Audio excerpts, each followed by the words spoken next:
It's no surprise that technology has become an integral part of our lives. With the growing need for a tech-savvy person, recruiting professionals are now tasked with finding the perfect candidate for a role in an ever-evolving world of technology. From understanding the job market to making sure you land the right person for the job, there is so much to consider when it comes to technical recruiting. Hi everybody, it's your host Samantha in Paris, and we're back with another episode that you don't want to miss on the Deeper Than Tech podcast, where we talk about how to grow your career in the industry that was not designed with us in mind. We'll be diving deep into this topic, but before we do, if you're loving this podcast so far, make sure you give us a 5-star review.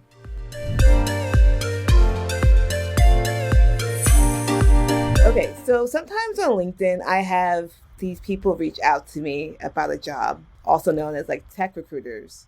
But how can other people get tech recruiters to reach out to them? So utilizing LinkedIn and social media by posting about this type of work you're looking for. I know LinkedIn has these little icons that you can put in your profile pic, like I am open to work. That's one way. Speaking to people who are posting about open opportunities at a company, regardless if they're a recruiter or not. You could say something like, hey, thanks for posting about this opportunity. Recruiters look through comments because they want to see who's looking for work in which industries and what sort of roles. They'll reach out to you that way as well. So posting online and engaging with people who are posting either about opportunities or the company that they work at, whatever it is, you should be posting in there. You don't have to say so much like, hey, I'm looking for work. It could be as much as, hey, thanks for notifying me about this currently on the search, like whatever it is, something really simple. And recruiters, they'll come to you because they're actively looking for people to recruit. So say like you're at entry level trying to break into tech, no recruiters are reaching out to you. How can you impress a recruiter to like give you a chance? It's really dependent on the person and their current experience, because you can be entry level but had done an internship or an apprenticeship, or maybe you did contracting for a friend. Like it really depends. But speaking about that on socials, I know that's going to get annoying to say, but it's very true. I'm currently building XYZ for, this client. The client could be your mother. It really doesn't matter. You don't have to say that. And speak about what you're building, what sort of tools you're using to build it, and letting people know, like, after this, I can't wait to go on the job hunt and build for whatever type of company that you're looking for. Also, within your resume, like when you're applying to roles, I think using words that don't make you sound like you're a nurturer, if that makes sense. Like you're not someone who's like helping instead of someone who's like building. So I guess, for example, someone who says like, helped build a website, right? Don't say that. Say developed website. Like make yourself sound like a leader using different words that don't make you sound like, oh, you're just someone like on the side. You're someone who takes lead and you're up for the challenge. So putting yourself in that leadership role, regardless if you're entry level or not, like people, that's what attracts them. It's like someone who's going to sort of like hit the ground running. I got a little nervous when you said nurturing, because as women, like that is who we are. We are very nurturing type of people. Yeah. But I like the way you said like not help, but you develop. Like you did do it. Like you did it. Yeah. You put some lines of code. Yeah. Don't make yourself sound like you were in the back seat. Like, no, you were literally a part of this. If it wasn't for your role, they wouldn't have gotten this up as quickly as they did. You're just as important as everyone else. So make yourself sound like that. So when I think of tech recruiters, I think they're just annoying. I'll be honest. I get a lot of LinkedIn and I'm not even looking for a job, which is like good and bad. But let's say you finally want to work with a tech recruiter. What are some of the benefits of working with them? So it depends. I'm a tech recruiter, but I'm a third-party tech recruiter. So I don't recruit for any individual company. It's just I have my own talent database and companies will come to me. But I also have the candidates. So I'll work with the candidates on, is this an opportunity you're interested in because based on your resume, XYZ, right? There are third-party recruiters that you can work with, which I think are great. Then there are internal recruiters that work for a specific company. And so if you want, you're asking how to get their attention, right? That was the question. How do you work with them? What's the benefits of having a recruiter on your side? So it can get you through the pipeline a little faster, or you can get more, I guess, how do you say, like ins? Like you kind of learn more about the internal process to getting hired or going through the interview process when you work with a recruiter. And it kind of just feels like you have someone by your side the whole time. If you have certain questions, you can reach out and ask them. If you want to know how should I prep for this, or, you can ask them. It's having almost like a little sidekick, I guess, through the interview process. And so I think that's the benefit. And also recruiters, when they move companies, they also remember you. So just because they move companies, if you're looking for a new role, that's someone you can reach out to for their new company that they're working at. So there's a lot of benefit in having recruiters in your network, but you don't have to have all of them. I know there are some that are like super predatory and they just kind of feel like they're chasing the money and they don't care so much about you. I wouldn't suggest working with those recruiters if that's how they make you feel. But there's so many recruiters out there. Find someone who truly cares about what you're looking for in a company. And yeah, just keep them within your network. A way that you feel about a tech recruiter is not why you should work with them. Are there any like things that are noticeable that you should be looking out for the ones who just like want to get money? I think so on LinkedIn, they will send like automated messages to like hundreds of people at a time. That feels really inauthentic. However, it is how recruiters like get in contact with more candidates. And that doesn't mean they're predatory. It's just like, okay, maybe this is something just to look out for right now, right? Just put that on hold. And then once you are in touch with them, if the opportunity that they're reaching out to you about doesn't even fit your profile, or you think like, I'm not really there yet, or I don't actually have this sort of skill set, someone who doesn't really know like the skills that you have, or they're assuming that because you're a software engineer that you know Rust when really you know like Python or something else, that's like a giveaway as well. Or someone who's pressuring you to go through an interview process, also that feels very predatory. People can come off as angry. When I say people, I mean recruiters, coming off as angry or pushy. And if it makes you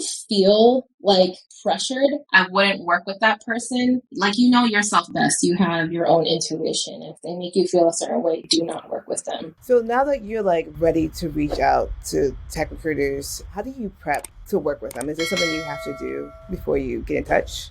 I think really on the candidate side, I'd say just being responsive to the recruiter's emails or however that you're choosing to have them contact you. Being responsive, making sure, like, I'd say before you work with a recruiter, like, really make a list of what you're looking for in a company. And that could be, like, aside from, like, pay and benefits, I think, what are those companies' values? What does their retention look like? Do they have a lot of Black and brown people or whatever? Like, do they have people from my own personal community working for them in terms of like what I look like or my beliefs, whatever it is? You want to have like that list of questions ready and things that you're not willing to sacrifice. Like, there are going to be things that are really important to you that you're not willing to like bend on. So have those in place as well. And then when you're ready to work with a recruiter, you let them know that, like, hey, these things are really important to me. You can let them know verbally. You can send them an email and let them know, like, please don't send me opportunities if they don't fall within this, which does limit the opportunities that they send you. But if it's not something you're willing to be flexible on, that's fine. That's on you. Earlier you mentioned that tech recruiters have like an in with the company, but of course it's up to you as a software engineer to get the job because that's what your skills are. How can an engineer stand out to land a job,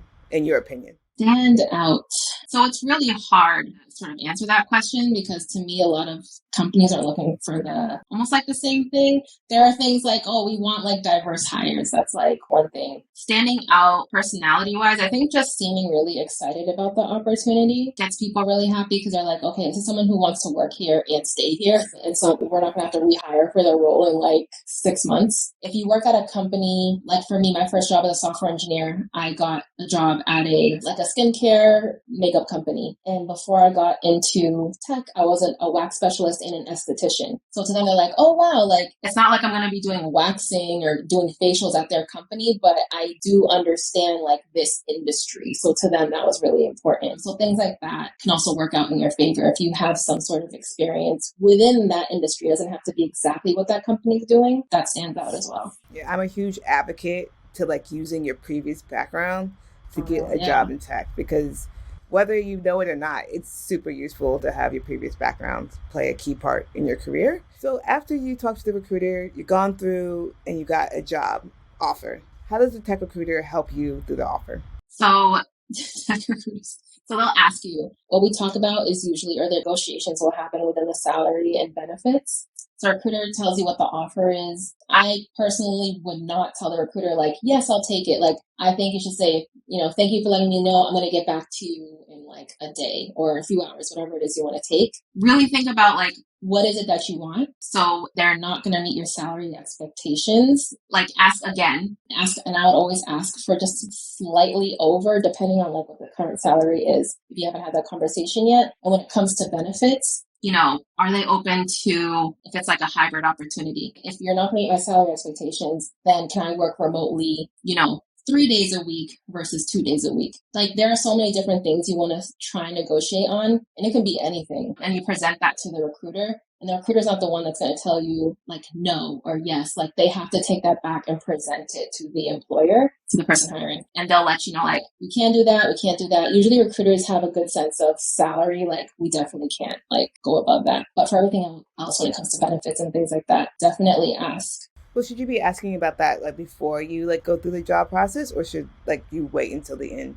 Oh no, like, you always want to find out pay. So that's the other good thing with job boards right now, is the salary transparency is now mandatory in certain states. So you'll have a sense, like, depending on the state you're in, what that company is already going to pay for that role. And even though that's what they state they're paying, you can always ask for more. And so you should always, definitely ask, what are the benefits? Doesn't matter. At the end, negotiations, you got the job. They want you. How much are they willing to do to get you? So you should still ask no matter what. And speaking of the job boards and the pay on certain states, somebody actually asked me this question. Like, how do you negotiate when they already have their price online? Like, if you go to the grocery store, you can't really negotiate the price of an orange, right? But how do you negotiate, I guess, when the price is on the job board with the company? So this also is different instances. So if I'm in Boston and the company I want to work at is like headquartered out of, I don't know, Ohio or something, like, this salary needs to meet like compensation here and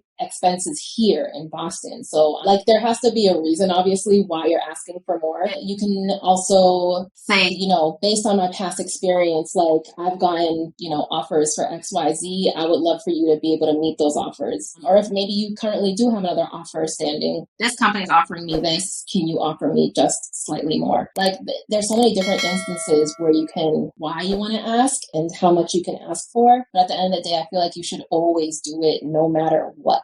No matter what the issue is, like, always ask. Over asking is totally fine. I think having the prices online or the salaries online, now you kind of have the upper hand. Like, you don't have to do that beginning fight of like, who's going to say the number first? Mm-hmm. They said it first, so now you can like figure it out. But yeah. Any other advice that you have while working with a tech recruiter? I think like being responsive is super important. It's funny because like people will look for jobs and they will look for recruiters to work with, but they will not be responsive. You'd be shocked at how often that does happen. My other thing is check your spam. All the time, check your spam. There are always opportunities coming through, and for whatever reason, sometimes they hit your spam. So always check that. And yeah, if working with a recruiter doesn't feel right, then you can always go to another one. Like, don't feel pressured to work with someone who doesn't make you feel safe, doesn't make you feel like, they're looking out for your best interest. Thank you guys so much for listening on the Deeper in Tech podcast. Hopefully we all out here trying to get those high paying jobs, work with a recruiter to get that money. Bye.